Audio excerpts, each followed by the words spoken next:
சிம்பிளான ஒரு நெய் பிஸ்கட் தான் செய்ய போகிறோம். இதுக்கு வந்து இன்க்ரீடியண்ட்டும் குறைவு, செய்கிற நேரமும் குறைவு தான். இது ஹெல்த்தியான பிஸ்கட். நீங்கள் கடையில் எப்படி வாங்குவீங்களோ அதே அளவு டெக்ஸ்சரும் டேஸ்ட்டும் இருக்கும். அதுக்கு வந்து நான் கேரண்டி தர்றேன். ஃப்ரீயாகவே பேக்கிங் கற்றுக்கணுமா? பேக்கிங் கிளாஸஸ் பக்கத்தில் இல்லையா? ஜஸ்ட் எங்கள் சேனலை சப்ஸ்கிரைப் மட்டும் பண்ணுங்கள். நீங்கள் ஃப்ரீயாகவே பேக்கிங் கற்றுக்கதை நாங்கள் உங்களுக்கு ஹெல்ப் பண்ணுறோம்.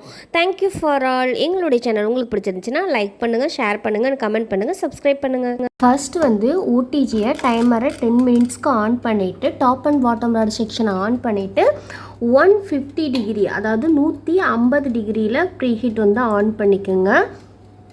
ஃபஸ்ட்டு வந்து ஒரு மிக்சி ஜார் எடுத்துக்கலாம். மிக்சி ஜார் ஈரம் இல்லாமல் பார்த்துக்கோங்க. இதில் வந்து 1/4 கப் ப்ளஸ் 2 டேபிள் ஸ்பூன் அளவு சர்க்கரை எடுத்திருக்கேன், அதாவது 75 கிராம் அளவு.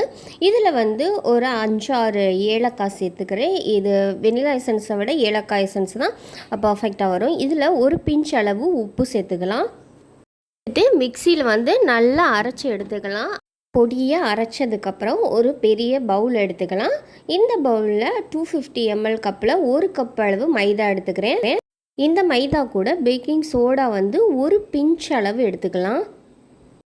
நம்ம அரைச்சி வச்சுருக்க சர்க்கரையும் ஏலக்காயும் கலந்த கலவையை இதில் வந்து சேர்த்துக்கலாம். நல்லா நைஸாக அரைச்சிட்டிங்கன்னா சலிக்க தேவையில்லை, குறப்பாக அரைச்சிங்கன்னா சலிச்சுக்கோங்க. இப்போ வந்து ஒரு விஸ்க் வச்சு எல்லாத்தையும் ஒன்று சேர்கிற அளவுக்கு கலந்துக்கலாம். வந்து 100 கிராம் அளவு எடுத்திருக்கேன். கரெக்டாக 100 கிராம் அளவு எடுத்துக்கோங்க. அப்போ தான் வந்து நம்ம பிசைஞ்சு எடுக்கும்போது அது கரெக்டான டோவாக வந்து நம்மளுக்கு கிடைக்கும். ஃபஸ்ட்டே எல்லாத்தையும் சேர்த்துறாம கொஞ்சம் கொஞ்சமாக சேர்த்து நீங்கள் வந்து நல்லா மிக்ஸ் பண்ணி எடுத்துக்கலாம்.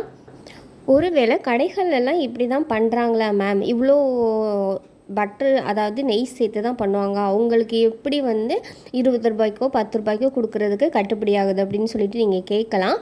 கடைகள்லாம் யூஸ் பண்ணுறதுல டால்டா தான் யூஸ் பண்ணுவாங்க, நெய்யோ அல்லது பட்டரோ யூஸ் பண்ண மாட்டாங்க. அதுக்கப்புறமா பார்த்திங்கன்னா மார்கரைனும் அதுவும் ஒரு வகையான டால்டா தான், அதாவது அந்த பேக்கிங்க்கெலாம் யூஸ் பண்ணுற Dalda.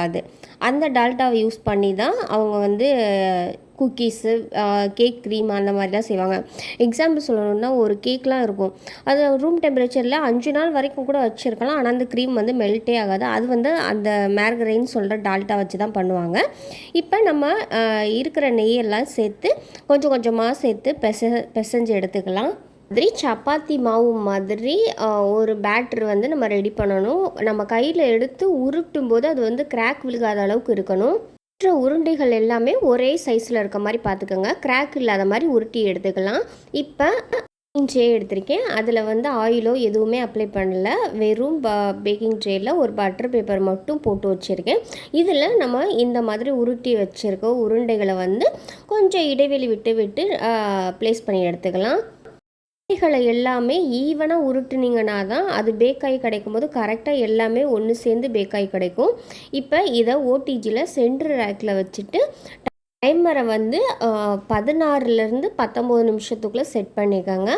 Top and bottom rod on பண்ணிவிட்டு 150 டிகிரி 150 டிகிரியில் வேகட்டும். வந்து கரெக்டாக 19 நிமிஷம் ஆணுச்சு. இப்போ இதை வெளியில் எடுத்து நல்லா கூல்டவுன் ஆக விட்டுறலாம். லைட்டாக தொட்டு பார்க்கும்போது சாஃப்டாக இருக்க மாதிரி தான் இருக்கும், ஆனால் நல்லா ஆறுனதுக்கப்புறம் அது ஹார்ட் ஆயிரும். அதனால் பயப்பட தேவையில்லை. மேக்ஸிமம் ஒரு 19 நிமிஷம் வரைக்கும் பேக் பண்ணுங்கள். அதுக்கப்புறம் வந்து வெளியில் எடுத்துருங்க, கரெக்டாக வரும். இந்த குக்கீஸ் எல்லாம் நம்ம கடையில் வாங்குகிற மாதிரியே டேஸ்ட்டில் இருக்கும். ட்ரை பண்ணி பார்த்துட்டு ஃபீட்பேக் சொல்லுங்கள். தேங்க்யூ ஃபார் வாட்சிங்.